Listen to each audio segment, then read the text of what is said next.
Liburan na pa siguro ito?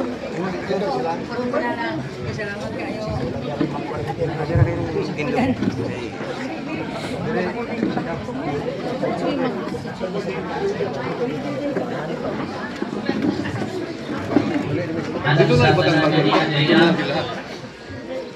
mga punta ka ninyo? Welcome sa sagrado nga seremonya na mao ang kami ni Brother Austin.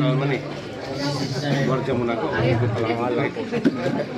Kasi maliputan ko. Warja mo to. Pasayuwa lang po ninyo kay ato ang nagikasal. Imanin mo na to. Kung gamit kita ni English nga dili mo na ito language nga dili ato So, gamit lang mo dictionary dira. Kung mabot ang time nga mahurot na niya ako abangi lang po ito ninyo. I am very happy, Brother Austin and Sister Hannah, to be a part of this sacred ceremony. As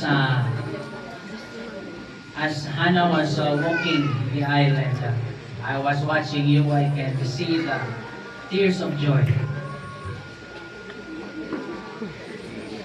Tears of joy that says that when God is the author of your love story, you will feel not only happiness but joy.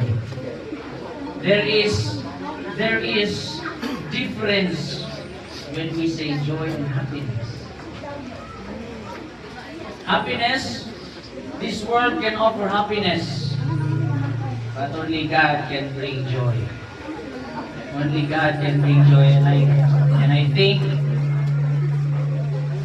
that joy is felt by our couple this morning. I am also very happy and very proud to see Brother Jesse and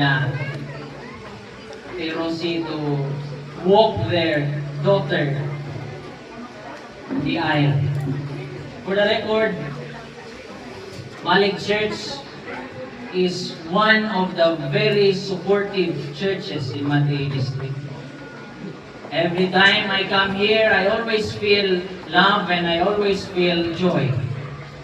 And as Anna was walking in the aisle earlier, I felt joy as well. Because God has blessed this church. God has blessed this church with great people, good people, and now He is adding one, not only to the family of the church, but to the family of Kuya Jesse. So in behalf of Malik Church and of the family, I'd like to welcome everyone and may we feel God's presence and may we be blessed by His presence this morning. For the record, Brother Austin and Sister Hannah, this is my first time wearing Americana. I don't use Americana. Especially in weather like this, because I sweat like a lake, very plenty sweat. But I'm wearing this to show that I am very happy to be a part of this ceremony and to be a part of this church and to be the one bringing the message this morning. In a world where marriage is not celebrated, we are here because we recognize marriage. This morning, brethren,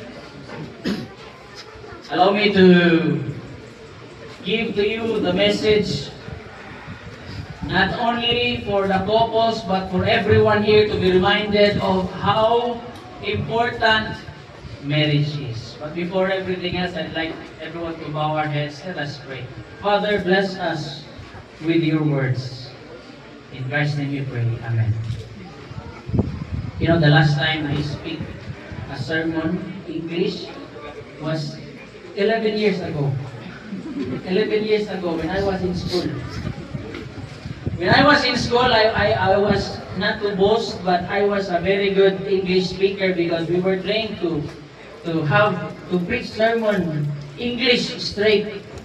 But when I went out of school, I realized I cannot use English because people don't speak English here. So I thought I will not be using English anymore until today.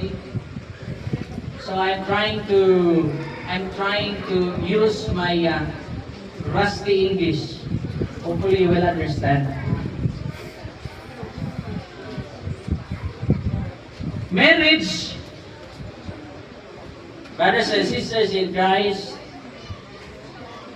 Brother Austin and Sister